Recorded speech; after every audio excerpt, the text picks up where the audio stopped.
Good evening, everyone, and welcome to an evening of poetry hosted by the Adrian's Memorial Library. This is our first virtual poetry event.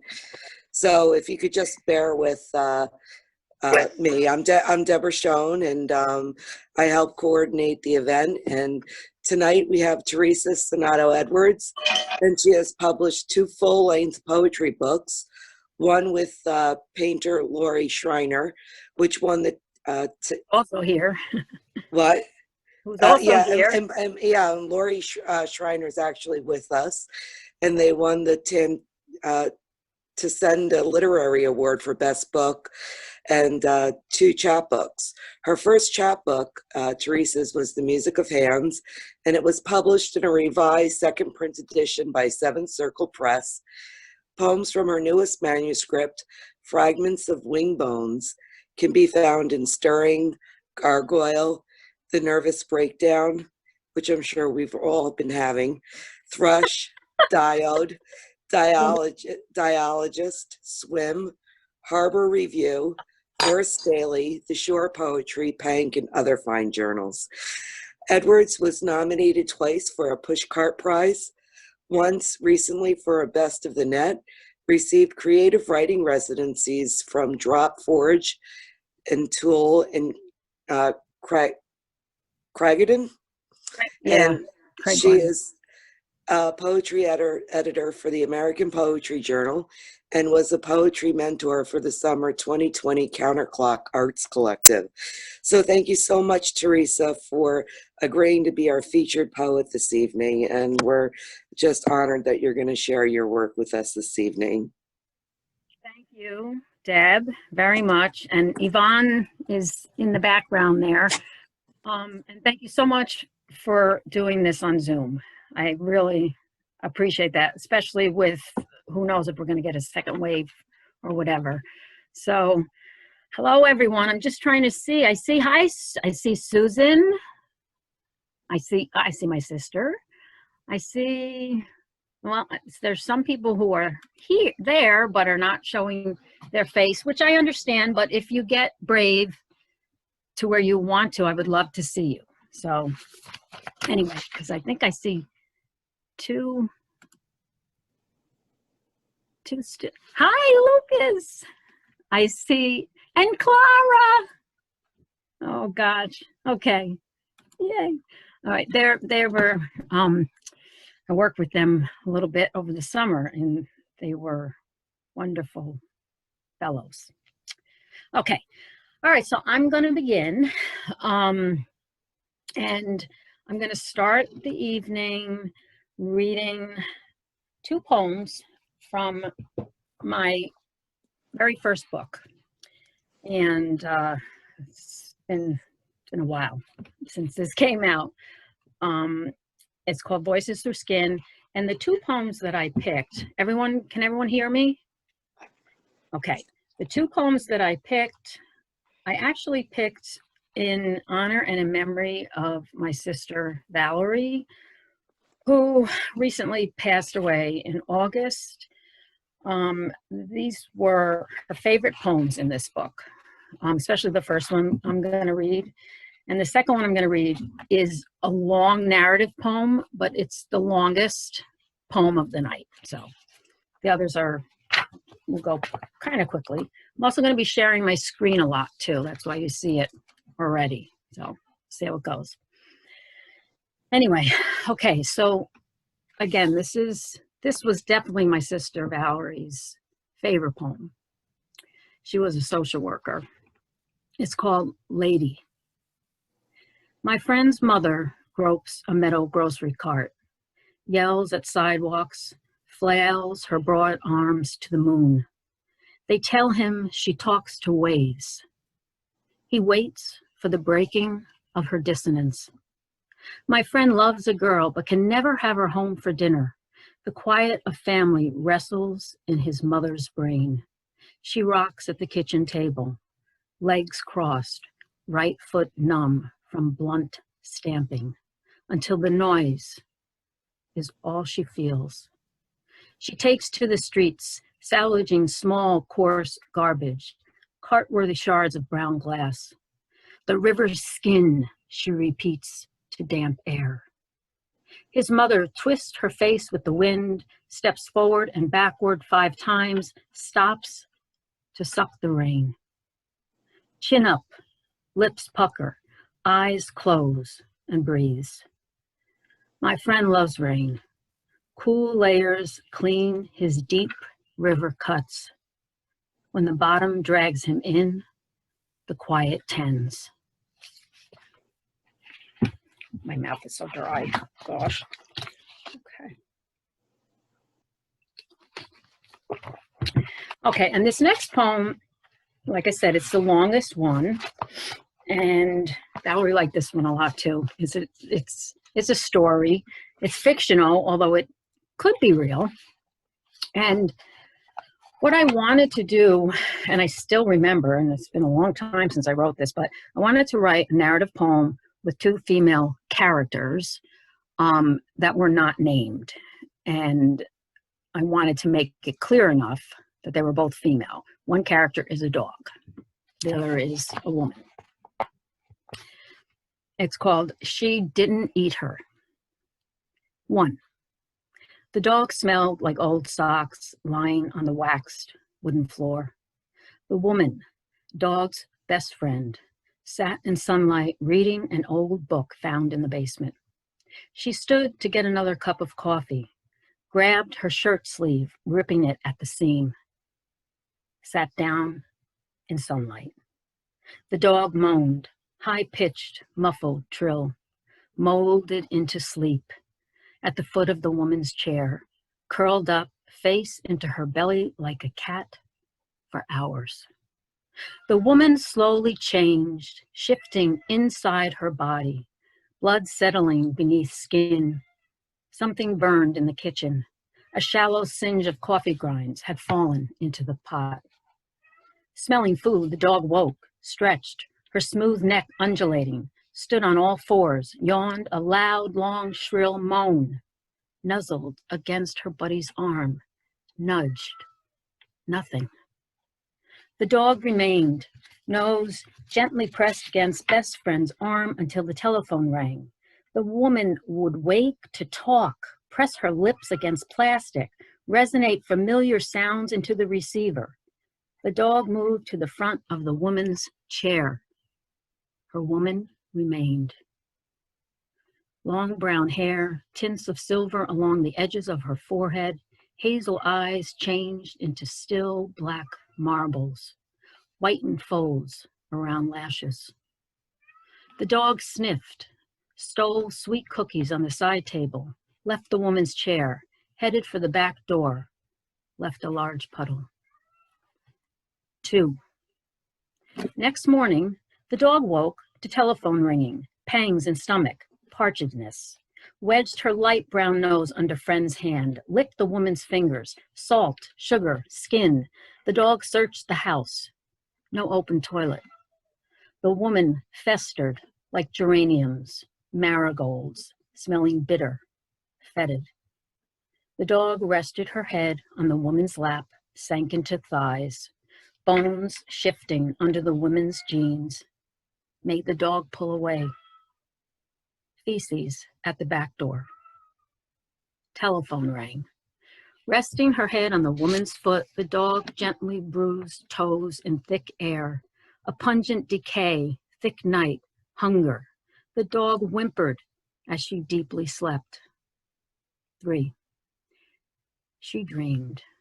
Filled bowls with food, mouth drool, tasty chunks for big brown dog, lapping water, playing, smelling, licking, chewing bones, tasty, sweet like candy canes, like woman's hands when she cooks Italian breadcrumbs, meatloaf, banana bread, apples, peanut butter, tasting woman's toes after walking in the backyard. Next day. Mom, you there? The dog heard, slowly staggering to the door, attempting to bark, mouth dry as plant dirt on the windowsill. Her woman's son petted his mother's dog with one hand, other hand cupped tightly on his nose, gagging in thick air, thick sunlight, smelling mother. Coffee pot softly cracked above the burner. Okay. And now, now I'm going to start sharing the screen, and I have everything set up. Actually did a dress rehearsal and everything today because I had to. And my cat is meowing in the back because I have him outside of the room. Robert, you have to be, wait, I'm going to just let him in. Come on. Okay. All right. So the next poem I wanted to read, and I did kind of put a program up in one of the last emails that I sent, so you have an idea what's going on tonight. I have it up on the screen.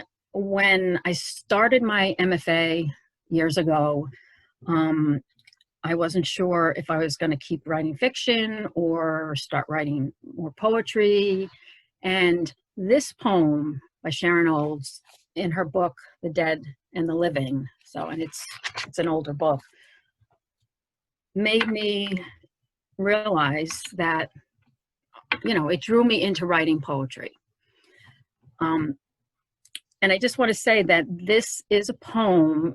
It's an ekphrastic piece of poetry, which means that it's written in response, in this case, to a photograph.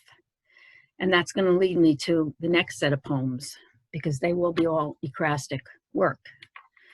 Okay, so anyway, so this is the poem that made me say, I want to write poetry. Photograph of the Girl by Sharon Olds. The girl sits on the hard ground, the dry pan of Russia, in the drought of 1921, stunned, eyes closed, mouth open, raw hot wind blowing sand in her face. Hunger and puberty are taking her together. She leans on a sack, layers of clothes fluttering in the heat, the new radius of her arm curved. She cannot be not beautiful, but she is starving. Each day she grows thinner and her bones grow longer, porous. The caption says she's going to starve to death that winter with millions of others. Deep in her body, the ovaries let out her first eggs, golden as drops of grain. So if anything, tonight is not an evening of happiness, to say the least. But, this is how the world is right now. So it's, and this is how I write. And then I found this wonderful woman named Lori Schreiner, who was also in the same MFA program as I was. And when I first had read Olds' poem, I never realized that I would write my own ekphrastic poems and write them in response to Lori's beautiful paintings. So the next part of this program is going to show ekphrastic poetry. And Lori, who is here, she is that HCRSVT person up there waving. She's going to read one of the poems too. And the only thing I can say about Lori is that she is a writer. She is an artist. She was a cellist, musician. She's a therapist. She's a leader. She's a social worker. She is multi-talented, brilliant woman who, she lives in Vermont. I live in New York, but we've been able to collaborate. And this is my second book and our first collaborative book, which is, oh God, somebody is calling right now, which is the one who won, my son, Troy. I can't talk to you, bye. Sorry. Okay, so anyway, and we're very proud of this book. So the first The first poem I want to read from it is up on the screen. And I want to just, I'm going to make this smaller. Okay. And I want to thank the publisher, Christine. This collaboration was published in October 2010 is when it was first published. And I went to look for it, and it was no longer archived. So I emailed Christine, like, I don't know, a couple of days ago and said, is there any way you can get it in an archive? And she said, nope, I'll put it up for you this morning. So it was very nice of her to do that. Anyway, so it is an ecrastic piece of work, which means that it's written in response. And in this case, this piece is written in response to Laurie's beautiful painting, beautifully textured, colorful painting, and Wilhelm Brassi's photographs. Okay, now I'm going to be going back and forth so you can see the pictures, and I'm going to read from the book.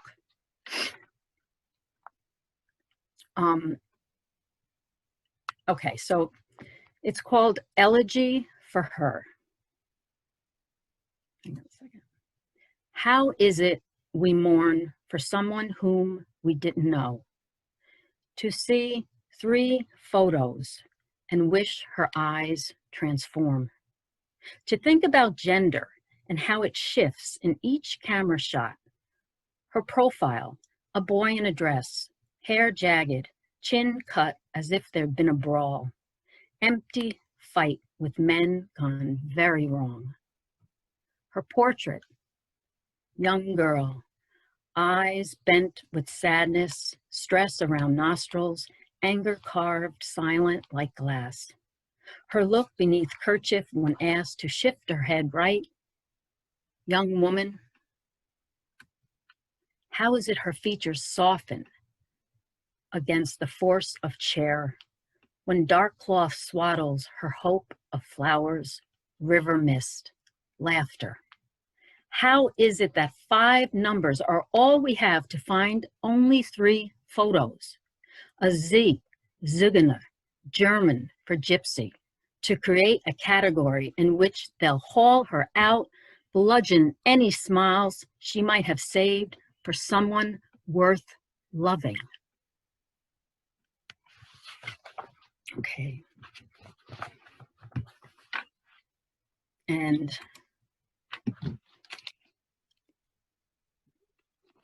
this is another piece from the book. And the child is a Polish child in Judenschwager-Ludmenstand concentration camp. I don't know if I pronounced that correctly, but okay. And also another thing with ecrastic poetry is not only do you respond to art or music or any other kind of medium, but you also create other things from it. You add other dimensions, you see things, and I always seem to see things in Laurie's paintings too. Okay, this one I can read from here. Soldier Boy. Times obscure in paint. Your face, hair, gray bones fallen from my father's wings. Crystalline, they rest in your painting. My father, a soldier alone in gray shades. Russell left, gun ready, blood drains beneath his eyes. The artist's paint is thick. Your scalp etched hard. My father's skin emptying to shape your ear. His time black on your shoulders. When they build your wings, carve into young shoulder blades, my father remembers he prayed for daughters. Artist paints darker, each push of brown fighting, your black eyes, trenches, those lonely holes of war. Present, past, amalgamate. A dead man from clouds, a boy alone, your soldier's cap, edge, blackened path of bones, dissolves in gray, slanting. Collar, era, tight around your neck.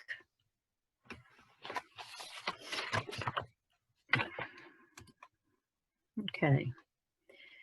And then there's two more. I'm going to read this one, and Lori will read the last one in this group. And this has also been, let me just, I got to move around here.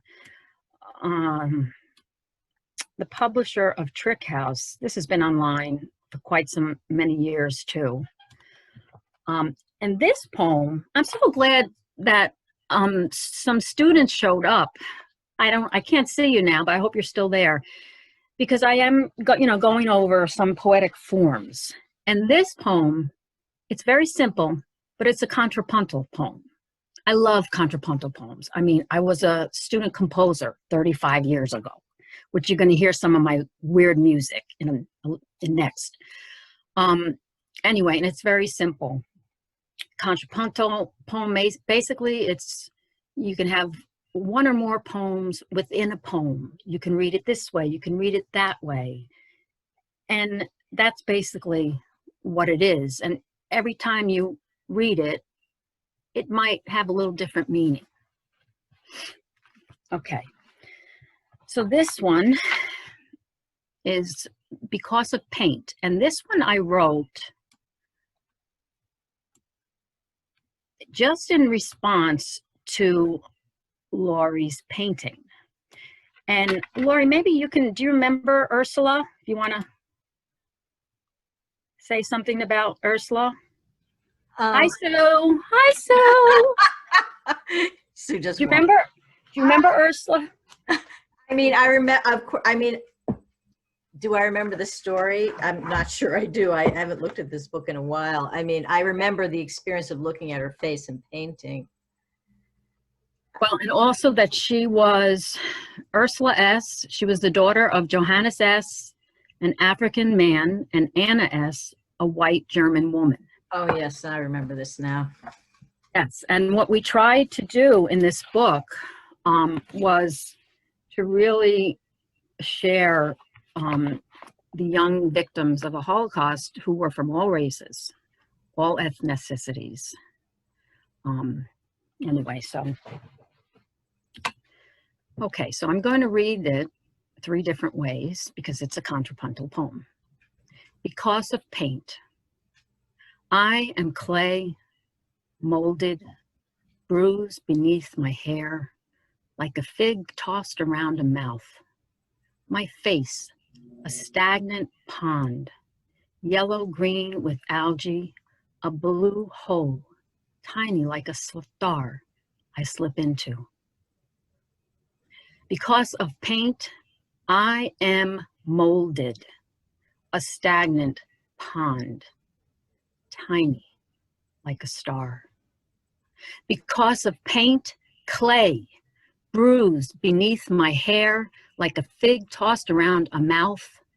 My face, yellow-green with algae, a blue hole I slip into.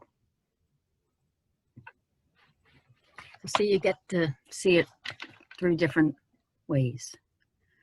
Okay, and now we're going to have, Lori is going to read this next poem. I already introduced her, just want to get it up. I love this painting. This is the photo, and Lori, she just brings her own emotions, everything into her paintings, and this one just really got to me. And she's going to read it, I think, from the book, so I'm going to leave the painting up so you can see the painting. First of all, Theresa, thank you for that beautiful introduction. I mean, you're also a brilliant, multi-talented woman, who's a musician and a writer. And I just want to share that this collaboration was born of a conversation over the lunch table at Goddard. I was there in creative writing, but I was talking about my paintings, and she was talking about her work, I think scribing for about Holocaust survivors' stories. And we just started talking, and we started spontaneously sharing, and it's been it has been the most I don't even have the words for it, inspirational experience I've had of creating art with someone. And I think it's put both our work out into the world, which we both feel has been so meaningful for us and for what we're trying to express, and particularly now with everything that's going on. This painting was the first one I did for the collaboration. It's actually a very small painting. It's very dark. This picture is a little light. The eyes are very dark. But anyway. Wait a minute. Wait. Wasn't Cheswatha the first one? Yeah, you're right. This was the second one. That one, this is the first time. This was the first one when I knew we were collaborating. Yes. Cheswatha was the one I had done before I met you. And my teacher had said, you need to get this out, you know, and he then died actually. So that was a very weird thing. But anyway, this was the first one I tried to do about our work. So, okay, I'll just read it. Zygmunt Adler.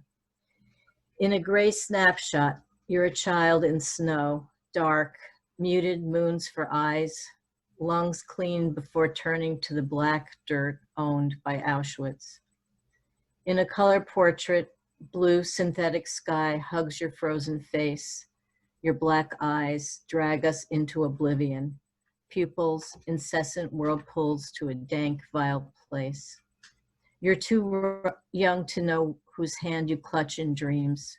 The hand that finds the blush of hope near your mouth, just under the cheekbone. Too young to understand why night erased your parents from your world, why a concrete room strangles children grabbing your flesh at the collarbone.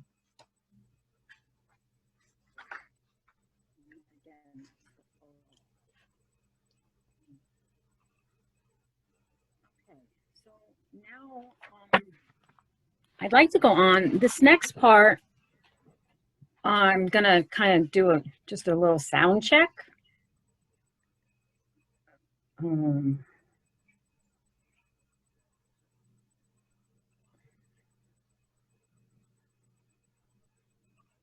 Okay. So the next poem I'm going to read, it's the first chapter from one of my chapbooks that actually it's a fictional long poem chapbook. And it's been published by 2 different publishers. The first publisher only did a limited run and it sold out, but he included a CD with it. And what he did was he let me digitize a part of I think it was the second movement of a piano sonata I wrote like over 35 years ago. And what I did was I used technology of today, which we didn't have back then. I mean, we were still taping on reel-to-reel a long time ago. Anyway, and I digitized it. And actually, I did even some more work on it today, actually, because there's so much you can do now with technology. It's unbelievable. But I wanted to play a little bit of the first part of it in the background while I read the first chapter of this chapbook, Green. And like I said, it's a narrative and it's fictional. And the music, it's a little weird. Okay, my husband will definitely say that. So anyway, I want to do a sound check to see if it can be heard, but not too loud.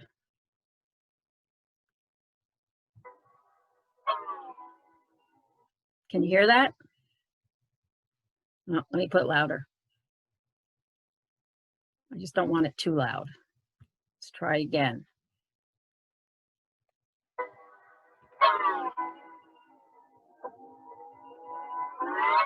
Can you hear it? Can you guys hear it? I can hear it. It sounds, it's unusual sounding. Is that right? It sort of sounds, yes. Okay. I think we can hear it. I mean, it comes out weird over Zoom, but we'll see. You guys, all right, I can see you guys now. Can you guys, like Lucas and Clara, can you hear it? I can hear it. It cuts in and out, I think, because it's just like it's played on a different thing, but it works. You couldn't hear it at all when I tried to play it on the computer, so I'll just make it a little louder. Okay, but I really wanted to include it as I read this. Okay. And actually, the woman, the pianist, is Pauline Lederer, and she's still alive, which is so great because she's older than me. And I actually had sent her. I actually got in touch with her when this came out. Well, this is a few years ago now, and we actually chatted, and it was kind of neat. Anyway, okay, so this is chapter 1 of Green.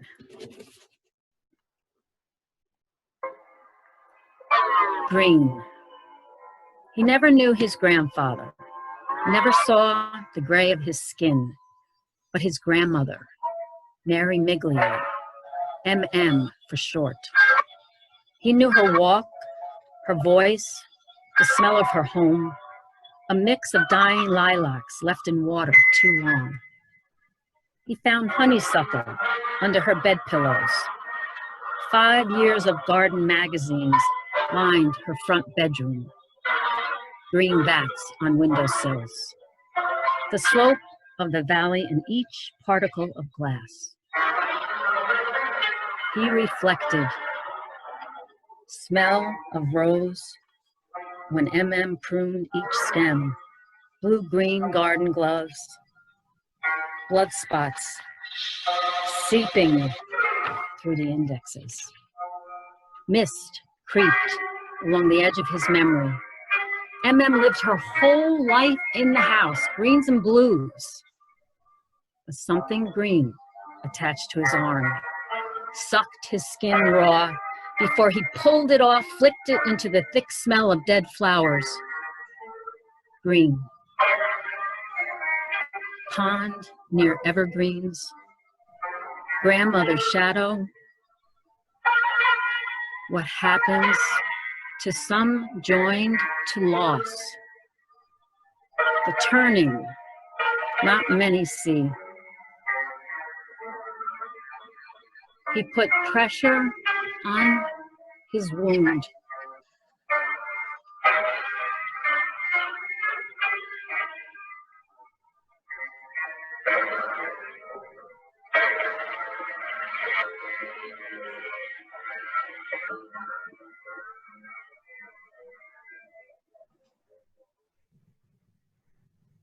That's it.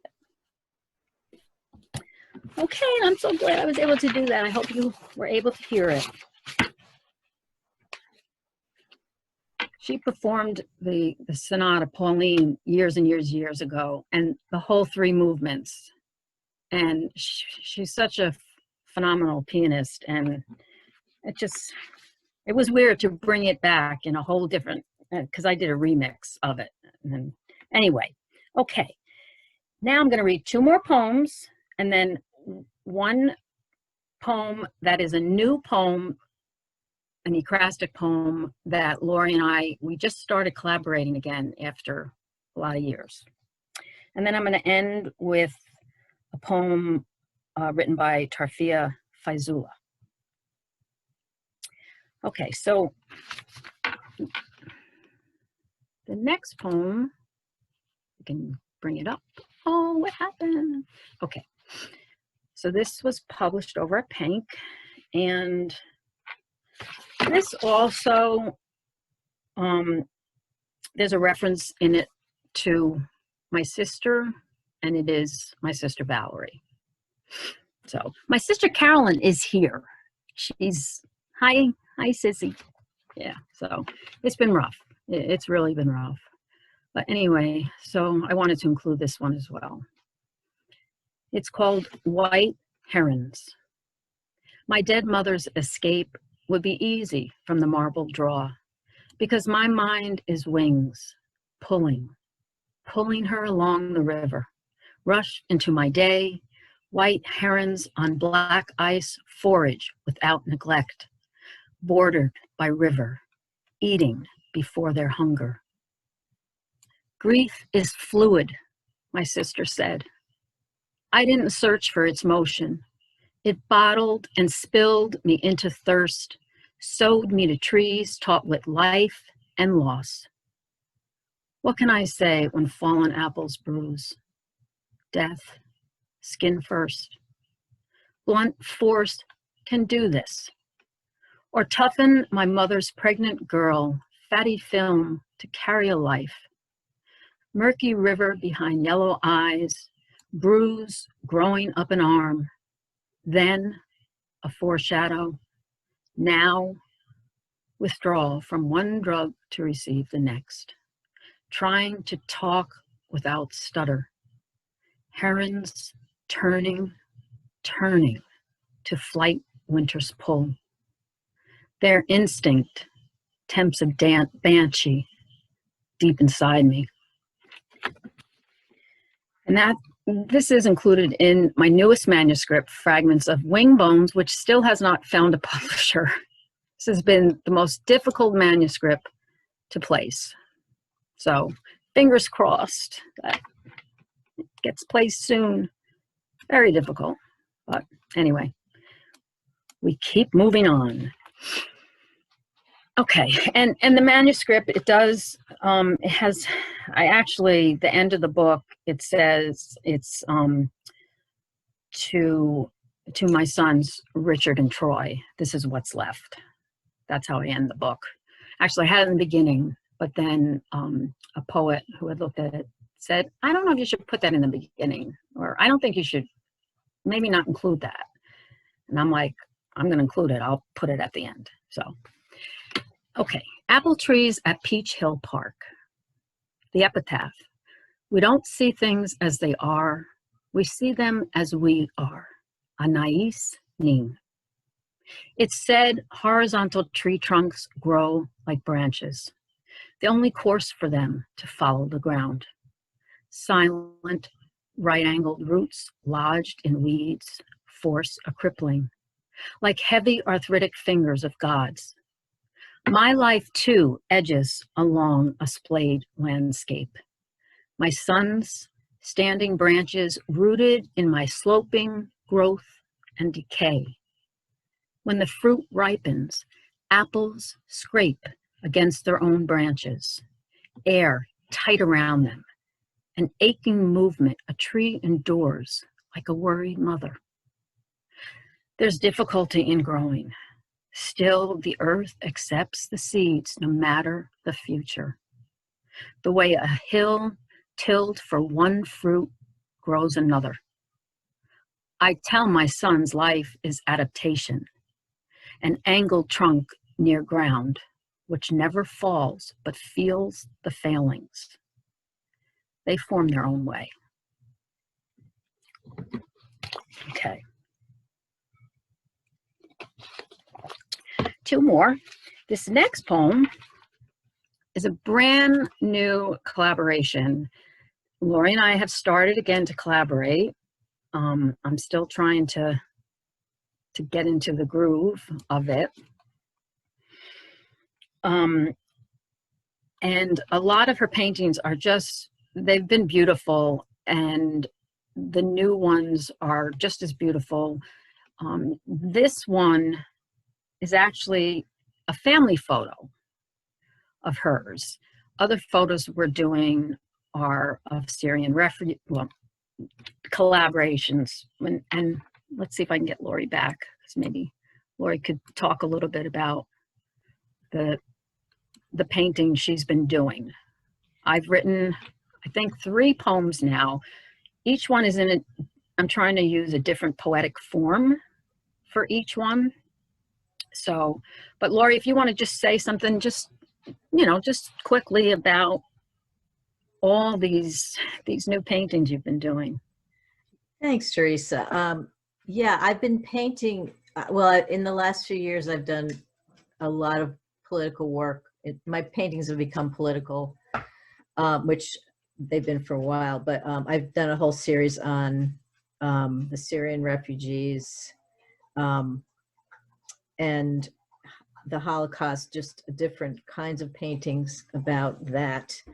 So I've had a few shows based on those images, and these are photographs usually that I'm painting from.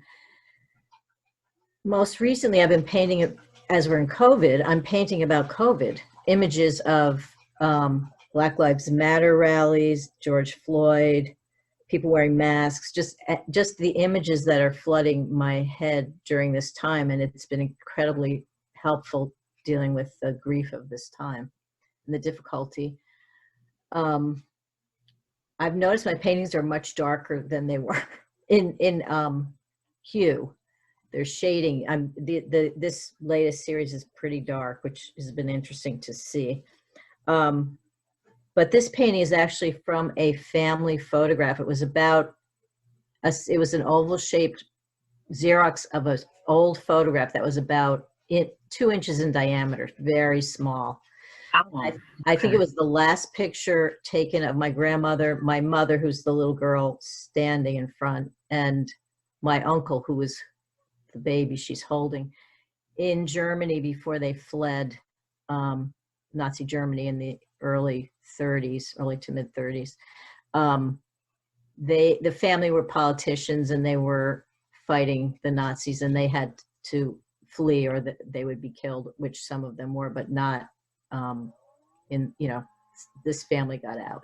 So that is this painting I've done in the middle of all the other paintings I was doing, because I realized that my mother was also a refugee fleeing, and part of why I was painting all this stuff. And then I found out a year ago through Ancestry that my grandfather was a Russian Jew who fled the pogroms in Russia, and I had never known that. I didn't even know it wasn't the grandfather I knew. I didn't even know that I was a quarter Jewish, which explains a lot of all the work I've been doing trying to understand my roots. But anyway, it's been a blessing to work with Theresa. That's all I'll say. Blessing to work with you also, Lori. What I'm sharing tonight, again, I know it's not happy, but making this kind of art, this kind of poetry does help. It helps me. I know it helps Lori. I mean, especially now during COVID. So I will say that I'm gonna put because I don't have. Well, actually, I do have this written down. I want to say that this poem, the poetic form, is a duplex, and it's a fairly new form. And Lori, just to let you know, I did get they referenced, yeah. Anyway, and sure, and I really wanted the note that this is a duplex. Jericho Brown created the form pretty recent, and he's a living poet who just won the Pulitzer Prize for his book, The Tradition, which is an excellent book. And something about the duplex, he has a whole bunch of them in his new book, and it really spoke to me. To me, I thought it was the simplicity of it, but I want to read something. Again, I'm so glad some of my students are here, because he goes into a whole bunch of things about, write a gazelle, that's also a sonnet, that's also a blues poem of 14 lines, giving this. The first line echoes this, repeats this, and all that. And at the end of the day, then I see this that he writes, and this is from Jericho Brown. I decided to call the form a duplex because something about its repetition and its couplets made me feel like it was a house with two addresses. The first house that I ever lived in was a duplex. And that's me saying that, not Jericho. Jericho, it is indeed a mutt of a form, as so many of us in this nation are only now empowered to live fully in all of our identities. I wanted to highlight the trouble of a wall between us who live within a single structure. What happens when that wall is up, and what happens when we tear it down? How will we live together? Will we kill each other? Can we be more careful? And that I just found just pretty awesome. Anyway, and I love the form, and it really fit, because when you're writing, especially when Lori and I were doing the book back then, I mean, there was almost nothing online. And you didn't have a lot of information.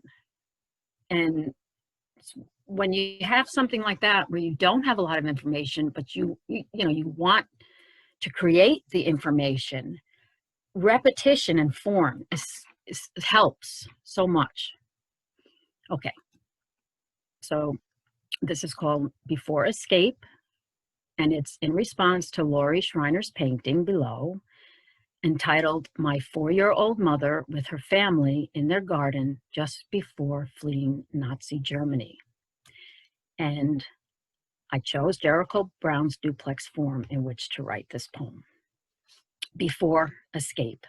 I'm going to put the painting up so you can kind of look and see how it, and that, that's another thing with ecrastic.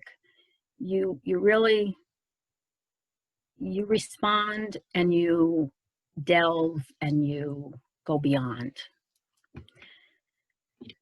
Blue dress behind little girl prayer hands. Sky breaks like swirled light amid dull, faded glass. Like broken light, mother's eyes fade, a dulled black rectangle already thinned because of history. She holds her boy already thinned because their history can't hide his sad cartoon eyes under a light blue cap. His sad cartoon eyes don't know their story. It's light blue flame, small thumping heart, a family trying to blend into a dark picket fence. A family unable to blend even in darkness. Child legs dangle like mittens or firmly part, grounded to hold the weight of dreams. Mother's migrant, weightless legs fade like apparitions on their German soil. There's so much more to a little girl's faith shown in the leaving, in a little girl's hope amid soil Nazi schemes. Blue dress behind little girl prayer hands. Sky breaks amid flight. So we will be doing more collaborations. And now I want to end with a poem by Tarfia Fezula, and it is another contrapuntal poem. It's also kind of ecrastic. It's not, she doesn't write in response to a painting, but she's writing in response to her surroundings. And it's a very powerful poem. And she's a young poet, very, well, young for me because I'm, old, but very, very talented. Okay. Obeyed, ending with the death of a mosquito. This is also a form. It's to celebrate the dawn, the morning. At Apollo Hospital in Dhaka. Let me break free of these lace-frail lilac fingers, disrobing the black sky from the windows of this room. I sit helpless, waiting, silent, sister. because you drew from me the coil of red twine, loneliness, spooled inside. Once I wanted to say one true thing, as in, I want more, or the sky is hurt, a blue vessel. We pass through each other like weary sweepers haunting through glass doors, arcing across gray floors, faint trails of dust we leave behind. He touches my hand, waits for me to clutch back, while mosquitoes rise like smoke from this cold marble floor, from altars, seeking the blood still humming in our unsaved bodies. He sighs. I make a fist. I kill this one, leaving raw kisses raised on our bare necks, because I woke alone in the myth of one life. I will myself into another. How strange to witness, nameless, the tangled shape our blood makes across us, my open palm. Obeyed, ending with the death of a mosquito. Free of these lace-frail lilac fingers disrobing from the windows of this room, I sit helpless, waiting, because you drew from me the coil of red twine, loneliness. Once I wanted to say one true thing, as in, I want more, or the sky is hurt, a blue vessel. We pass through each other, sweepers haunting through glass doors, arcing across gray floors of dust we leave behind. He touches my hand, waits for me while mosquitoes rise like smoke from this cold marble floor, seeking the blood still humming in our unsaved bodies. He sighs. I kill this one, leaving raw kisses raised on our bare necks. Alone in the myth of one life, I will myself into another. How strange, nameless, the tangled shape our blood makes across us.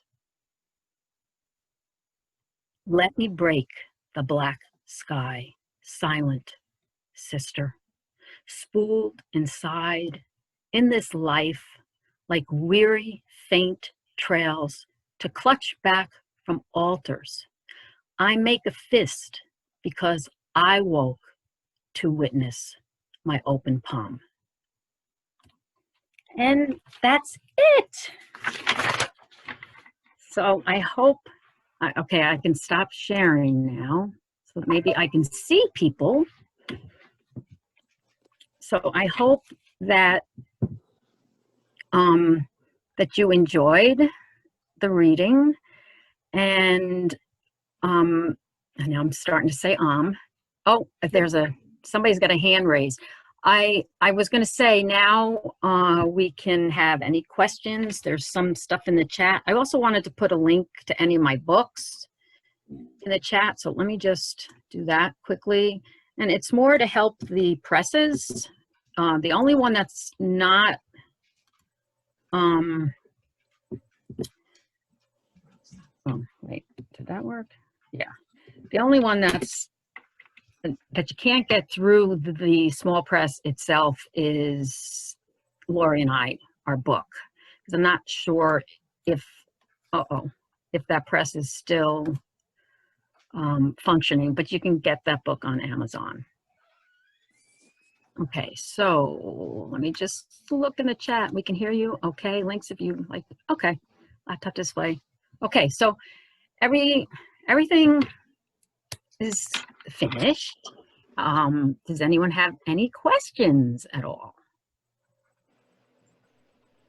No questions? Theresa, Yes, that's my sister. It's my you sister. were marvelous. Oh, okay. Thank you. You Thank were you. marvelous. I'm just glad that everyone is here. I think everybody feels the same way. Right. Well, that doesn't matter. We don't Well, have that's what the hands are. They're putting hands up. any questions. Teresa, I love Hi, Susan. the way you read those. I hadn't heard those poems read that way. Hunter? Yes, very fascinating. I love that. So thank you for, I mean, I've learned so much tonight, so I'm sure others have as well. But thank you so much for all your teaching as well, and all your work, of course. And Teresa, I think your students really enjoyed it. I could see it in their faces, especially Lucas. And what is your name, Carla? Clara. Clara. I could see Lucas was in another world there. It was I was concentrating. right. You were. You really were. You were. It was really good, wasn't it? And she's my sister. She doesn't compliment that much, but anyway. I Any never. questions? And there's her husband. Wasn't she great? She was Okay. awesome. He Okay. was Okay. awesome. It was awesome. But We any loved that. any questions? I see Lane, although you're not showing your face. Sorry. I'm sorry. You were great though. Yeah. I always Fellow heard- poet. I've- No, I don't. Okay, I don't want to hear that. I just want. Are there any questions? No. No. No questions. I tried to be very thorough. I have a question, Theresa. Oh, okay. Debbie is the Yeah. librarian who Hi. from the library that put this together. Yeah, no, really, thank you for your for educating us on what a counterpointal poem is. And so how do you spell that? It's contrapuntal. So Yeah, contrapuntal. I can put it in. Wait, contra. Oh God. Now I'm gonna. T-R-A. No, T-R-A-P. Contrapunt. U-N-T-N-T-A-L. Contrapuntal. Got it. It's counterpoint, and which means different melodies at the same time, kind of thing. And it went into poetry, and I actually saw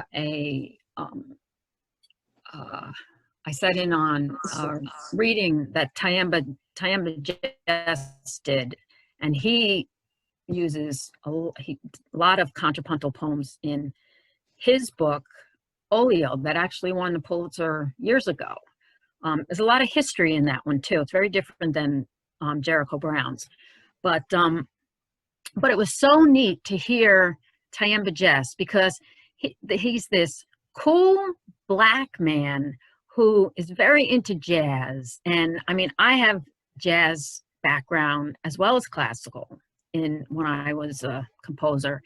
And it was just so neat, like just, I don't know. So anyway, and I really like contrapuntal, and I've actually done other things with 3 voices at the same time and all stuff like that, but that's harder to get performed. Yeah, Anyway. and so that leads me to a second question. Jericho's Brown's duplex form, like it seems like couplets, and a lot of poets writing couplets. So what's the difference between the couplet poem and the duplex poem? What's the difference in the definition? Well, okay, it is written in couplets, and he wanted to write it in couplets, which again connects to this whole concept of duplex, 2. So it is written in couplets. And I think why he, invented this form was, and don't quote me on this, but he was writing a lot of sonnets and ghazals, and work, I think, using couplets, and he wanted to create something different. And have that idea of the duplex home, having the 2 kind of, and I will read, because I did, he says that the first line is echoed in the last line. So he puts it in couplets to show the duplicity. But the first line is echoed in the last. The second line should change our impression of the first in an unexpected way. The second line is echoed, becomes the third. The fourth line should change our impression of the third line in an unexpected way. This continues until the penultimate line becomes the first line of the couplet that leads to the final and first line. And there is, I could probably put a link on if you wanted to learn more, because he really does go into a whole explanation of why he basically again, don't quote me on this, but he kind of deconstructed the sonnet. And the sonnet isn't necessarily written in couplets, but it is 14 lines and can be. So, but you're right. He's using couplets. He's just, you know, making a point that to repeat them yet make them different in some way. So, As you were explaining it, a sestina came to my mind. I don't know. So, and it did. I mean, Billy Collins uses a lot of couplets. He uses the couplet form, so it just seemed very similar to other poets. But I guess he calls it a duplex, but then he has a whole other explanation about a definition of what he means by that form. So I can look it up. That's fine. But thank you for introducing it to us. yeah, there's a great article on the Poetry Foundation website that he explains. So Thank you. anyway, you're welcome. Thank you for your question. And thank you so much for sharing your work, Lori's work tonight, and it was just a beautiful night of creativity. Thank you so much, so very much. Thank you. I really needed it. And it was nice because even Lori and I, our new collaboration that Rust and Moth just published, they had accepted it, I don't know, a while ago. And I knew it was going to be in this issue, but I didn't know when. So I reached out to the editors and said, you know, I'm having this reading. I'd love to include this. And they published it yesterday so that I'd have it for today. So, you know, there's a lot of, and that's the other thing. I wanted to connect Autumn Sky, Daily Poetry, Rust and Moth, Pank, Rogue Agent, and the presses, Sibling Rivalry Press, Finishing Line Press, Seventh Circle Press. This is actually another new calligraphy. He does some really great different stuff. You know, everyone they're not like the big presses, but everyone is just, you know, they try to just be there, kind of, you know. It was great. So it really came together tonight, and wanted to, you know, share all of that. I had a question for Lori, actually, because I know, Theresa, you mentioned that because it's ekphrastic poetry, your poem is deeply influenced by the painting. Is your painting, Lori, at all influenced by Theresa's poetry? That's so interesting. Actually, I did the painting. The photographs were inspiring my paintings. Then Theresa would look at those and then write. But when I now read her writing, I see my paintings differently. Even today, I hadn't picked this book up in, I don't know, 5 years. And because I was going to read tonight, I was reading, and it blows my mind. What she sees in my work, I don't see necessarily until she says it. So it's just, if anybody does this form, it's so unbelievably mind-blowing how you open up into each other's art. And the photographs that were taken in the concentration camps, that this man was doing that under duress. His energy is what inspired my paintings originally, because I could feel that when I was painting. So it is collaboration all the way through. Thank you. Yeah. Yeah, you know, it's true. It really is, because I would say to Lori, you know, you just felt things, you know, like, it was just weird. You felt things from the paintings, you felt things from the photos. And if I would write something or I would email her, because we did this collaboration, you know, we live far from each other. I would email her and say, you know, I see this and that, and she would just be like, or I'd send her a poem or a draft of a poem, because normally I revise. And she would say, oh God, you know, that's just what I was feeling. It was pretty intense.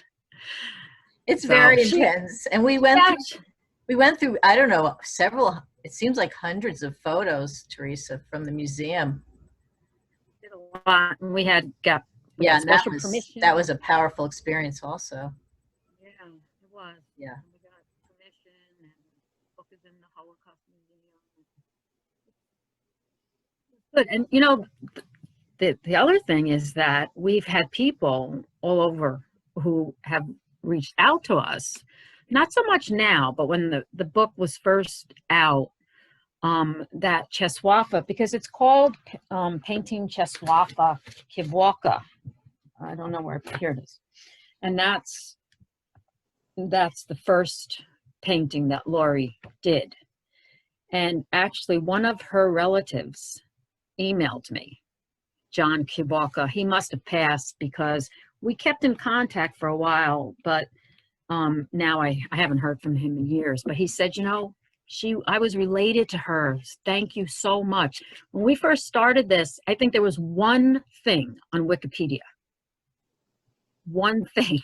I mean, it was so weird. And now, you know, she's all over the internet. So she helped us. She helped us get it going. So now we're gonna do other stuff. So anyway, so that's it. Any other questions? Hi, Susan. So glad you came. Been a long time. Unmute. Thank you. I enjoyed this. Thank you so much for coming. Really. I don't know who Gordon is or Sandy or Eileen or EMC, but thank you all for coming. I know there were some of my family was on before, and Lane was on. She's a fellow poet who's very good. And I don't know who else because I couldn't see anyone really until now, but thank you all very much for coming. And thank you for doing this. Really, Yeah, I thank you, really Teresa. appreciate it. Teresa, it's so good to see you. You too as well. And Deb, thank you so much for doing this. Thank you, Teresa. So appreciate you doing it on Zoom. Yeah. Thank you. Thank you so All right, much. guys. Peace. Okay. Stay Good safe, night. everybody. Be safe. Bye. Bye, hon. Bye. Bye. Bye. Thank you. Good night. Good night. Thank you, Good night. guys. Good night. Thanks, Deb. Good night. Good night. Bye, Sissy. Bye, Doogie. Good night. Good night. Oh, hi, Gordon. I don't know who you are, but thank you so much for hanging in there. Gordon's our next month's feature. Okay. Thank you. And Thank you. yeah, so and we're gonna do it live at the library. Okay. Well, I appreciate you doing this. Oh no, thank you, Teresa. I'm glad it all worked out. Thanks, Deb. All right. You take care. Have You a too. great Thanksgiving, everyone. Thank you. Bye-bye. Bye-bye. Bye, Yvonne. Yvonne, thank you.